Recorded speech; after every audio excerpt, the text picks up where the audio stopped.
अस्सलाम वालेकुम स्टूडेंट्स। तो कैसे हैं? ठीक है।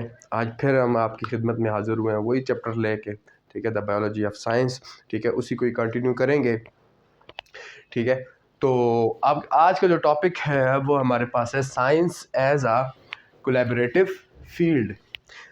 हमेशा की तरह पहले हम देखेंगे टॉपिक के अंदर कोई ऐसी चीज़ है कि डिस्कस की जाए। ठीक है, तो उसको पहले डिस्कस करते हैं, फिर आगे टॉपिक की तरफ जाते हैं। ठीक, तो science as a collaborative field. Science का पहले आपको मैं मीनिंग बता चुका हूँ, मेरे पहले लेक्चर के अंदर जो है डिटेल वीडियो है। ठीक है, इसके बारे में कि साइंस क्या होता है। ठीक है, उसके फिर डिसिप्लिन्स क्या हैं, फील्ड्स क्या हैं, वो आगे जो है ना मैं पहले बता चुका हूँ। ठीक है, तो सिंपल आपको बस इतना हिंट दे देता हूँ कि इर्द गिर्द जितनी भी हमारी चीज़ें हैं, ठीक है, उनको एक सिस्टमेटिकली जब हम स्टडी करते हैं एक प्रॉपर चैनल के थ्रू, तो हम उसको क्या कहते हैं जी? साइंस कहते हैं। ठीक है, अब जो नेक्स्ट वर्ड है इस टॉपिक के अंदर, टॉपिक नेम के अंदर जो चीज़ समझने वाली है वो है जी कोलैबोरेटिव।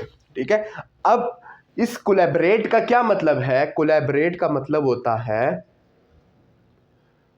क्या स्पेलिंग है कोलैबोरेट? ठीक है, अक्सर इसको कोलैब कहा जाता है कि कोलैब करना। ठीक है, अक्सर टिकटॉकर हैं वो कहते हैं जी फलां बंदे ने फलां के साथ क्या कर दिया जी? कोलैब कर दिया। मतलब कि साथ मिल गए। ठीक है, वर्किंग कर रहे, साथ उन्होंने काम किया, साथ को इन्होंने वीडियो शूट कर दी। ठीक है, तो कहते हैं जी फलां टिकटॉकर है, उसने फलां टिकटॉकर के साथ, फलां यूट्यूबर है, उसने फलां यूट्यूबर के साथ क्या कर लिया जी? कोलैब कर लिया। तो ये जो आपके पास साइंस है, साइंस भी एक कोलैबोरेटिव फील्ड है। ठीक है, ये जो साइंस है इसको अकेला रख के आप स्टडी नहीं कर सकते हैं। ठीक है, साइंस के अंदर जितनी भी डिस्कवरीज हुई हैं, अगर आप कह दो नहीं जी सिर्फ बायो का काम है, सिर्फ बायो वालों ने सॉरी, सिर्फ बायोलॉजिस्ट जो थे उन्होंने काम किया, या फिजिक्स थे उन्होंने किया, या केमिस्ट थे उन्होंने किया, या मैथमेटिशियंस हैं उन्होंने किए, तो ऐसा गलत है। ठीक है, तो हम बात करते हैं कोलैबोरेटिव के या कोलैबोरेट का। कोलैबोरेट का मतलब होता है वर्किंग टुगेदर। ठीक है, जब मिल के काम करते हैं तो आप कहते हैं जी कोलैब है। ठीक है, डिफरेंट डिसिप्लिन्स के लोग, डिफरेंट फील्ड्स के लोग, ठीक है, जब मिल के काम करते हैं किसी किसी का मतलब कि किसी एम के ऊपर या किसी प्रोजेक्ट के ऊपर, तो हम कहते हैं कि इन्होंने कोलैब कर लिया है। तो साइंस भी एक कोलैबोरेटिव फील्ड है। जितनी भी रिसर्च हुई है, जितनी भी आपके पास डिस्कवरीज हुई हैं, उनके अंदर कोलैब के जरिए हुए। अकेला कोई भी आप नहीं कह सकते कि science discoveries not only depend upon any single discipline. Yes, discipline का यहाँ पे मतलब है फील्ड। कोई सिंगल फील्ड नहीं है कि जिसने डिस्कवरीज कराई हैं। ठीक है, बल्कि सब ने मिलके क्या किया जी? साइंस के अंदर जितनी भी डिस्कवरीज आपको नजर आ रही हैं, चाहे वो गाड़ी है, ठीक है, या कोई और चीज है, ठीक है, या और डिफरेंट प्रोजेक्ट्स, आगे हम प्रोजेक्ट की एग्जांपल सारी आपको समझा देंगे कि कौन कौन से प्रोजेक्ट थे, या जो कुछ भी डिस्कवर किया है साइंस ने, तो वो अकेले डिस्कवर नहीं किया है, इसने कोलैबोरेशन ली है, इसने दूसरी जो आपके पास फील्ड्स थी, डिसिप्लिन थी, उनकी मदद ली है। इसकी एग्जांपल आप इस तरह समझ लें कि कोई जैसे स्कूल की एग्जांपल ले लें या एकेडमी की ले लें। चलो स्कूल की लेते हैं। अब स्कूल के अंदर ये नहीं है कि स्कूल के अंदर, स्कूल जो है एक पूरा का पूरा एक बड़ा जो है ना वास्ट, जैसे साइंस को आप स्कूल समझ लो, साइंस क्या एक स्कूल है। ठीक है, उसके अंदर हम कहें नहीं जी सिर्फ मैथ के जो है ना, वो मैथ वाला जो टीचर है वो ही सब कुछ करेगा, तो ऐसा नहीं होता है। वहाँ पे मैथ वाले टीचर की जरूरत पड़ेगी, साइंसेस की भी टीचर्स की जरूरत पड़ेगी। ठीक है, वहाँ पर आर्ट्स के जितने भी सब्जेक्ट हैं उनके लिए भी जरूरत पड़ेगी, कंप्यूटर की भी जरूरत पड़ेगी। जब ये मिल के काम करेंगे तो एक प्रॉपर जो है चैनल, एक प्रॉपर जो आपके पास स्कूल है वो क्या करेगा जी? रन करेगा। इसी तरह साइंस के अंदर भी जितने प्रोजेक्ट्स हुए हैं, इन्होंने क्या किया? Different discipline work together to get accurate result. मतलब कि अब फॉर एग्जाम्पल मैं कहता हूँ जी, अब मैथ वाला कोई स्कूल है कि एक मैथ वाला टीचर है, वो सब कुछ पढ़ा ले, वो सब कुछ कर, लेकिन अब एक मैथ्स का टीचर है तो वो साइंस पढ़ा तो लेगा, लेकिन जिस तरह उसको पढ़ाना चाहिए उस तरह वो पढ़ा नहीं सकेगा। ठीक है, इसी तरह कोई और सब्जेक्ट का टीचर है, वो काम तो कर लेगा दूसरा, लेकिन एक्यूरेट नहीं होगा। ठीक है, वो क्या करेगा जी? आए बाएं शाएं करेगा। ठीक है, कि जो है ना ये मैंने ये कर दिया। ठीक है, मतलब कि वो बहाने ढूंढेगा। ठीक है, बहाने करेगा कि मतलब कि एक्यूरेट, सिंपल समझ लो कि एक्यूरेट रिजल्ट नहीं देगा, एक्यूरेट समझ आपको नहीं आएगी। वो कब समझ आएगी? जब पर्टिकुलर आपके पास डिसिप्लिन है, उसका पर्टिकुलर क्या आएगा जी? आपके पास स्पेशलिस्ट आके आपको पढ़ाएगा। ठीक है, तो तब आपको क्या करेगी जी? समझ आएगी। ये पीछे थोड़ी सी आपको तमीज बांध दी है कि ताकि आपको समझ आए कि ये कोलैबोरेशन का क्या मतलब है। ठीक है, तो इसी तरह साइंस के अंदर भी डिफरेंट डिसिप्लिन के लोग, डिफरेंट जो साइंसेस की ब्रांचेस है, डिफरेंट ब्रांचेस से मिलकर काम करते हैं और कोई प्रोजेक्ट को आखिर तक लेके जाते हैं। तो डिफरेंट प्रोजेक्ट्स हैं। ठीक है, एग्जांपल्स यहां पे दी हुई हैं कि वो कौन कौन से प्रोजेक्ट्स हैं। ये सिर्फ ये जो एग्जांपल है यही प्रोजेक्ट्स नहीं है, लाखों ऐसे प्रोजेक्ट्स होंगे। ठीक है, सिर्फ आपको एग्जांपल के तौर पे 3-4 ये प्रोजेक्ट्स आपके सामने आज एक्सप्लेन करेंगे। तो सबसे पहले जो प्रोजेक्ट है वो है जी ह्यूमन जीनोम प्रोजेक्ट, ठीक है, ह्यूमन जीनोम प्रोजेक्ट, ठीक है। अब ये जो प्रोजेक्ट था इसका एम क्या था, हम जितने भी प्रोजेक्ट पढ़ेंगे उनमें एम पढ़ेंगे और फील्ड्स पढ़ेंगे कि कौन सी फील्ड्स ने मिलकर उसके अंदर काम किया है, ठीक है। अच्छा, ह्यूमन जीनोम प्रोजेक्ट के अंदर किसने काम किया है?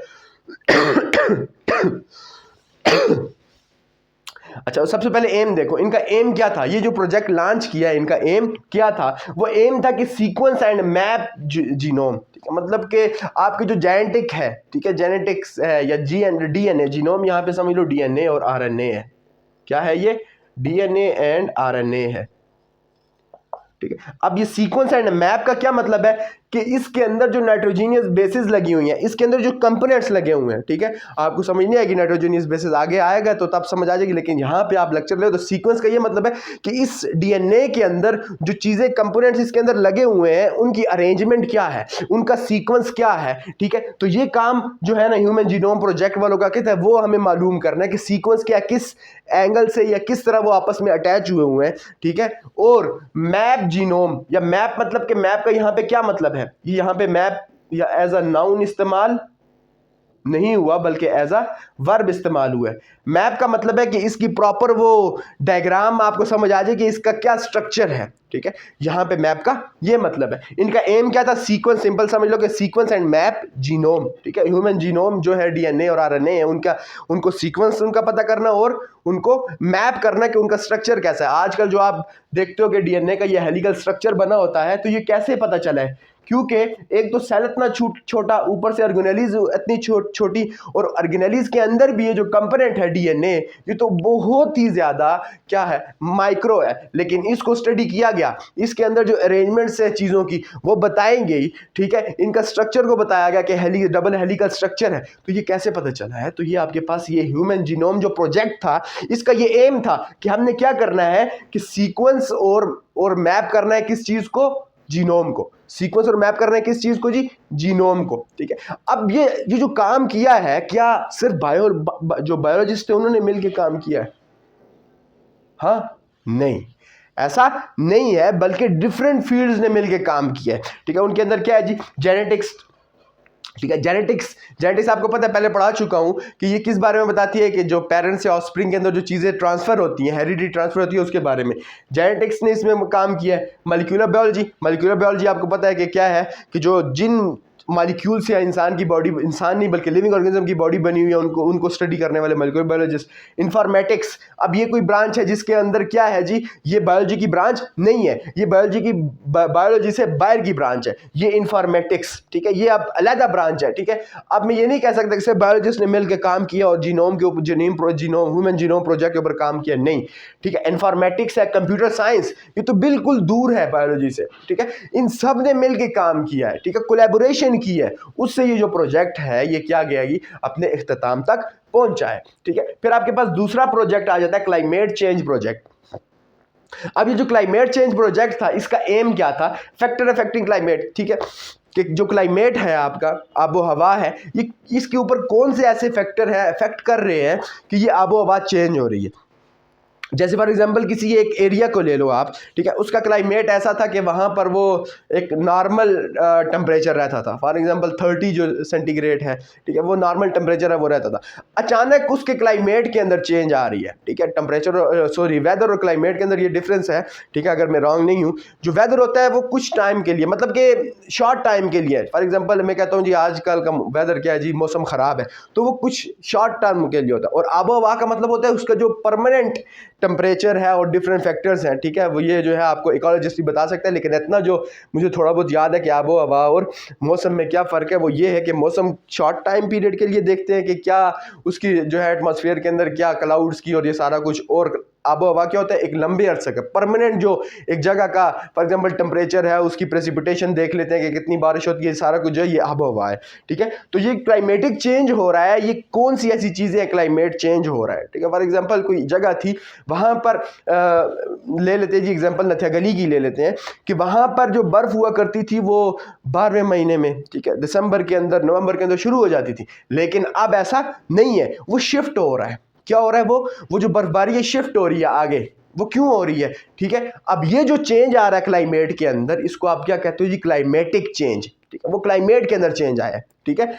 अब उन्होंने ये जो प्रोजेक्ट था ये देख रहा था ये ऐसे कौन से फैक्टर हैं कि जो अफेक्ट कर रहे हैं क्लाइमेट चेंज हो रहा है। अब क्लाइमेट चेंज होने की डिफरेंट जो है ना आपके पास असर पड़ता है स्पीशीज़ के ऊपर, ठीक है। जो वाइल्ड लाइफ है उसके ऊपर असर पड़ता है, ह्यूमंस के ऊपर असर पड़ता है, ठीक है। तो इनका काम सिंपली बस जहन में ये रखेंगे, तो थोड़ी सी कहानी आपको बता दी है आपने, बस इतना जहन में रखना है कि इनका एम क्या था, फैक्टर अफेक्टिंग क्लाइमेट, ऐसे कौन सी चीज़ें जो क्लाइमेट को अफेक्ट कर रहे हैं। तो इसके लिए जो फील्ड्स ने आपस में कोलैबोरेट किया है वो आपके पास है एटमॉस्फेरिक साइंस, ठीक है। एटमॉस्फेरिक साइंस जो आपका एटमॉस्फेयर है, ठीक है, इसकी साइंस, ठीक है। उसके बाद इकोलॉजी, ये भी आपके पास एक अलग फील्ड है, डिसिप्लिन है। इकोनॉमिक्स एंड सोशियोलॉजी, ये डिफरेंट ब्रांचेस ने क्या किया है जी, मिल के काम किया है, कोलैबोरेशन की है, ठीक है, वर्किंग टुगेदर, ठीक है। इन्होंने मिल के काम किया है और क्या किया जी, एक प्रोजेक्ट के ऊपर उसको इख्तिताम तक पहुंचाया, ठीक है।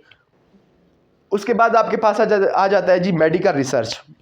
मेडिकल रिसर्च, अब इसको आप अगर जहन में रखो तो आपका ये मेडिकल है तो ये जो है सिर्फ ये बायोलॉजी के साथ रिलेटेड है, ठीक है। तो ऐसा नहीं है। अब ये बायोलॉजी रिसर्च जो है, मेडिकल रिसर्च जो है, ये आपके पास एक प्रोजेक्ट था। अब इनका काम क्या होता है कि लीथल जो डिजीज होती है, मतलब कि जो ऐसी डिजीज होती हैं जो क्योर नहीं हो सकती और वो मौत का बायस बनती है, ठीक है। तो उनके बारे में रिसर्च करते हैं कि ये कौन सी चीज़ें हैं, कौन से फैक्टर हैं जिसकी वजह से होती है और इसका क्या इलाज हो सकता है, ठीक है, या कैसे इनके सिम्टम्स को कम किया जा सकता है।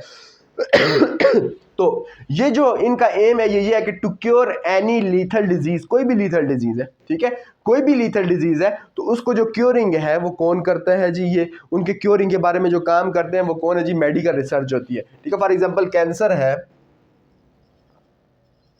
एड्स है, ठीक है। तो ये जो डिजीजेस है ये इनके ऊपर ये काम कर रहे हैं, मेडिकल रिसर्च प्रोजेक्ट है, ये काम करता है। और ये सिर्फ बायोलॉजी इसमें जो है ना इन्वॉल्व नहीं होती है, इसके अंदर डिफरेंट ब्रांचेस होती हैं। जैसे बायोलॉजिस्ट इसमें काम कर रहे हैं, जेनेटिक्स जो है इसमें काम कर रहे होते हैं, फार्माकोलॉजिस्ट काम कर रहे होते हैं और स्टेटिशियंस काम कर रहे होते हैं, ठीक है। स्टेटिशियंस आपको मैं पहले स्टेटिक्स के अंदर बता चुका हूं, ये जो डेटा वगैरह रखते हैं, ठीक है। तो ये डिफरेंट ब्रांचेस, डिफरेंट डिसिप्लिन आपस में मिले और फिर क्या किया जी, उन्होंने आगे जो प्रोजेक्ट था उसको आगे ये चला रहे होते हैं। फिर है जी रोबोटिक्स एंड एआई, ठीक है। एआई तो आपको पता है क्या होता है, आर्टिफिशियल इंटेलिजेंस, आर्टिफिशियल इंटेलिजेंस। अब ये जो काम था, ये जो प्रोजेक्ट था, सॉरी, रोबोटिक्स और आपके पास एआई, ठीक है, इनका जो एम था, इनका जो पर्पस है वो ये है कि टू डिक्रीज ह्यूमन एफर्ट। ये इंसानों को रिप्लेस कर रहे हैं, ये क्या कर रहे हैं जी, इंसानों को रिप्लेस कर रहे हैं कि ऐसा काम किया जाए, ऐसी चीज़ें बनाई जाए, ऐसे रोबोट्स बनाए जाएं कि ह्यूमंस की एफर्ट कम हो जाए, ह्यूमंस की एफर्ट कम हो जाए। फॉर एग्जांपल अभी जो है चैट जीपीटी जो है इसकी बेस्ट एग्जांपल है और सबको पता भी होगा चैट जीपीटी क्या है। पहले ज़माने में बहुत पुराना, जैसे मतलब कि कुछ साल पहले, ठीक है, कुछ साल पहले ऐसा होता था कि कोई चीज़ सर्च करनी है गूगल करना पड़ता था और फिर वेबसाइट्स खोलनी पड़ती थी, वहाँ पे देखना पड़ता था, इंसाइक्लोपीडिया खोलना पड़ता था। अब क्या है जी, एआई आ गया, चैट जीपीटी पे जो मर्जी सर्च करना है करो, ठीक है। ऐसा होता था कोई हमने वो देखना होता था, इस्लामिक रेफरेंस देखना होता था, कोई हदीस ढूंढनी होती थी तो हमने ऐप डाउनलोड करने पड़ते थे और फिर वेबसाइट्स के अंदर, अक्सर हदीस वेबसाइट के अंदर भी नहीं मिला करती थी, ठीक है। लेकिन एआई पे दुनिया की कोई चीज़ सर्च कर लो, ठीक है, जो इससे पहले हो चुकी है, ठीक है, वो उसको क्या करेगा जी, विद इन मिली सेकेंड्स उसको क्या कर लेगा, आपकी स्क्रीन पे लेके आएगा। अब ये क्या हो गया, ह्यूमन की एफर्ट कम हो गई है, ह्यूमन की एफर्ट कम हो गई। पहले हमें जाना पड़ता था डिफरेंट चैनल के थ्रू जाके, हमें वो भी इंफॉर्मेशन जो मिलती थी वो भी मुश्किल से हमें मिलती थी, ठीक है। लेकिन अब इन्होंने क्या किया, रोबोटिक्स और एआई, आर्टिफिशियल इंटेलिजेंस ने इन्होंने डिक्रीज कर दी ह्यूमन एफर्ट, ह्यूमन का जो एफर्ट थी, ह्यूमन का जो काम था उसको कम कर दिया, ठीक है। अब इसके अलावा आप एग्जांपल ले लें, फॉरेन कंट्रीज के अंदर वेटर्स का कंसेप्ट तकरीबन कुछ कंट्रीज के अंदर खत्म हो चुका है, सारा कुछ रोबोट्स कर रहे होते हैं, बस ऑर्डर देना होता है, रोबोट जो है वो खाना लेके आ रहे होते हैं, मतलब कि ह्यूमंस को रिप्लेस कर रहे हैं, ह्यूमंस की एफर्ट को कम कर रहे हैं, ठीक है। अब इसके कुछ पॉजिटिव भी हैं, ये नेगेटिव भी है, ये हमने डिस्कस नहीं करना, ठीक है। इसके नेगेटिव इम्पैक्ट भी पड़ रहे हैं इंसानों के ऊपर और कुछ पॉजिटिव जो है ना इम्पैक्ट भी पड़ रहे हैं, ठीक है। अब ये जो इतना बड़ा काम इन लोगों ने किया तो क्या अकेला कर लिया, ठीक है। अब एआई से आप कुछ पूछो ना, मतलब कि उसको ये भी पता है, साइकोलॉजी वो समझता है, तो वो क्यों समझता है? क्योंकि साइकोलॉजी, ठीक है, साइकोलॉजिस्ट ने इसके अंदर काम किया, मैथमेटिशियंस ने काम किया, ठीक है, न्यूरोसाइंस वालों ने काम किया, और इसके अलावा डिफरेंट ब्रांचेस ने मिलकर काम किया। इंजीनियर्स ने किया है, कंप्यूटर साइंस वालों ने किया है, ठीक है, अच्छा, इसके अलावा टेक्नीशियंस ने किया है, ठीक है, ये मिल के काम किया इन्होंने, और फिर एक क्या किया, सॉफ्टवेयर आपको दे दिया। इसने इंसानों की एफर्ट को इंतहाई कम कर दिया है, ठीक है। अच्छा, तो फिर आपके पास नेक्स्ट जो आपके पास प्रोजेक्ट आ जाता है वो है जी स्पेस एक्सप्लोरेशन, ठीक है। आप अक्सर सुनते हो भाई जी फलां एस्टेरॉइड्स आ रहा है, ये जो है ना धरती की तरफ आ रहा है और धरती से टकर जाएगा, काम खत्म हो जाएगा, थे धरती तबाह हो जाएगी, या फलां प्लेनेट के ऊपर फलां गैस है, फलां प्लेनेट के इतने मून्स हैं, फलां प्लेनेट के इतने मून्स हैं, फलां प्लेनेट जो है वहाँ उसका साइज़ इतना है। तो ये सारी की सारी इंफॉर्मेशन यहाँ ज़मीन पे बैठ के कैसे मिल रही है? इसके लिए स्पेस एक्सप्लोरेशन हो रही है, ठीक है। ये स्पेस एक्सप्लोरेशन जो प्रोजेक्ट है वो काम कर रहा है इसके पीछे, ठीक है। वो ये काम कर रहा है कि सारा का स्पेस के अंदर जितनी भी इंफॉर्मेशन है, ठीक है, जितनी भी इंफॉर्मेशन है, जितनी भी एक्टिविटीज़ हो रही हैं वहाँ पर, तो उनके बारे में ये स्पेस जो एक्सप्लोरेशन है, ठीक है, जिसके अंदर आपके पास ये नासा आ जाता है और ISS आ जाता है, ये क्या करते हैं? ये काम कर रहे हैं, आपको इन्फॉर्मेशन दे रहे हैं, ठीक है, ठीक है, कि हाँ जो हमारा जो ये गैलेक्सी है वो मिल्की वे है और ये फला फला जो भी है, ठीक है। अब ये सारी की सारी इंफॉर्मेशन कैसे आई? ये इनको कैसे पता चला? हाँ, तो इसके लिए इन्होंने जो रिसर्च की है, इन्होंने जो प्रोजेक्ट के ऊपर काम किया है, ये सिर्फ और सिर्फ आपके पास, हम ये नहीं कह सकते कि सिर्फ और सिर्फ जो एस्ट्रोफिजिक्स वाले हैं, एस्ट्रोफिजिक्स मतलब कि जो स्पेस को स्टडी करते हैं, उन्होंने काम किया, ऐसा हम नहीं कह सकते। इसके ऊपर डिफरेंट ब्रांचेस ने, डिफरेंट डिसिप्लिन्स ने कोलैब किया, उसके बाद जाके ये काम जो है, ये प्रोजेक्ट सफल हुआ है, ठीक है। अब ये फील्ड कौन सी थी जी? एस्ट्रोफिजिक्स इसके अंदर फील्ड आ जाती है। इसके अलावा प्लेनेटरी साइंस के, प्लैनेट्स के ऊपर जो जो हो रहा है, प्लेनेटरी साइंस, ठीक है। इस तरह बायोलॉजी ने भी, इंजीनियरिंग ने भी क्या किया है जी, इस प्रोजेक्ट के ऊपर काम किया है, तो तब ये क्या पहुंचा है जी, सक्सेसफुल हुआ है, ठीक है। अब आपके पास जैसा कि जो लेक्चर मेरे सुनते हैं उनको पता है कि पहले हम लेक्चर या जो टॉपिक है उसको डिस्कस करते हैं, फिर हम देखते हैं अगर एक्सरसाइज के अंदर कोई क्वेश्चन है तो उसके बारे में स्टडी करते हैं, या MCQs है। तो आपकी जो एक्सरसाइज में है वो है science is a collaborative field, ठीक है। आपको स्टेटमेंट दिए इन्होंने, ठीक है, इन्होंने क्या दिया? आपको स्टेटमेंट दिया। जैसे थ्योरम के अंदर स्टेटमेंट देती है, कहते हैं प्रूव करो ना मैथ के अंदर, इसी तरह ये फिजिक्स के अंदर कोई स्टेटमेंट देते हैं, कहते हैं जी प्रूव करो कि एवरी रिएक्शन एज रिएक्शन, ठीक है। ये आपको स्टेटमेंट दी, कहा कि प्रूव करो किस तरह जी, बाय गिविंग एग्जांपल्स, ठीक है। तो आप कहते हो जी हम दीवार के साथ बाल मार दे तो वापस आ जाती है, ये हमने एक्शन किया, वहाँ से रिएक्शन आए, ठीक है। तो एक आप ये काम करो, वो क्या कहते हैं उसको, मिट्टी को गीला करके दीवार के साथ मारो, ठीक है, क्या वो वापस आएगी? तो यहाँ जो है कहाँ आ गया वो एक्शन और रिएक्शन, ठीक है। वैसे जो है ना आपको बता रहे हैं कि ये कैसे, यहाँ पे कैसे रिएक्शन हो रहा है। एक्शन तो हमने किया, वो जो है दीवार पे हमने मिट्टी मारी गीली, ठीक है, वो तो वहाँ पे चिपक जाती है, रिएक्शन तो कोई नहीं हुआ, ठीक है। तो ये कैसे हो रहा है, ठीक है, ये थोड़ा सा आउट ऑफ जो है ना वे चले गए हैं, ठीक है। तो चलो, ठीक है, यहाँ ये जो आपके पास स्टेटमेंट है, टॉपिक के ऊपर वापस आता है कि science is a collaborative field, कि साइंस एक कोलैबोरेटिव फील्ड है, ठीक है। तो ये कैसे है, इसको प्रूव करें कैसे? By giving examples. तो ये प्रूव यहाँ पे है ना, आपने सबसे पहले ये स्टेटमेंट लिखनी है, ठीक है। जब आप इस क्वेश्चन को सॉल्व करोगे तो सबसे पहले आपने क्या करना है जी, स्टेटमेंट लिखनी है जो ऊपर उन्होंने स्टेटमेंट दी है, ठीक है।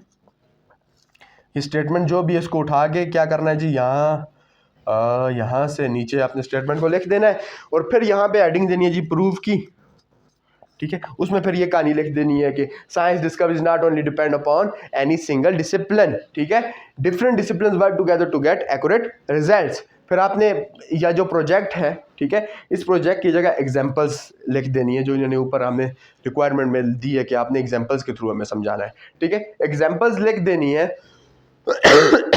एग्जांपल्स लिख के फिर आपने क्या करना है जी, इनको एक्सप्लेन कर देना है, कोई से भी 2-3 को, ठीक है। तो उसके अंदर आपने वही लिखना है, एम और फील्ड्स कौन कौन सी इसके अंदर डिस्कस हो रही हैं, तो आपको सारा कुछ पता चल जाएगा। तो आज के लेक्चर के अंदर हमने क्या किया कि साइंस कैसे कोलैबोरेटिव फील्ड है, उसके बारे में हमने समझा कि कोलैबोरेशन क्या होती है, फिर हमने समझा कि ये कैसे साइंस कोलैबोरेटिव फील्ड है, फिर उसके डिफरेंट प्रोजेक्ट्स के ऊपर जो काम किया उन्होंने वो उनके ऊपर हमने डिस्कशन की है, ठीक है। और फिर हमने क्या किया जी, एक्सरसाइज के अंदर एक क्वेश्चन था उसको सॉल्व किया है, ठीक है। अब कोई भी आपको समझ जैसे कि हर लेक्चर के आखिर में हम आपसे अर्ज करते हैं कि कुछ भी समझ ना आए तो मेहरबानी करके कमेंट कर दिया करें कि ये चीज़ हमें समझ नहीं आई है, तो हम अगली वीडियो के अंदर क्या कर देते हैं, उसको एक्सप्लेन कर देंगे। अगर समझ आ गई है तो लाइक करें, ठीक है, और साथ में सब्सक्राइब भी कर लें, ठीक है, ताकि हमें मोटिवेशन मिलती रहे, ठीक है, ताकि हम जो है ना और ज़्यादा अच्छे से काम करें, ठीक है। तो तब तक के लिए जो है ना, अल्लाह हाफ़िज़।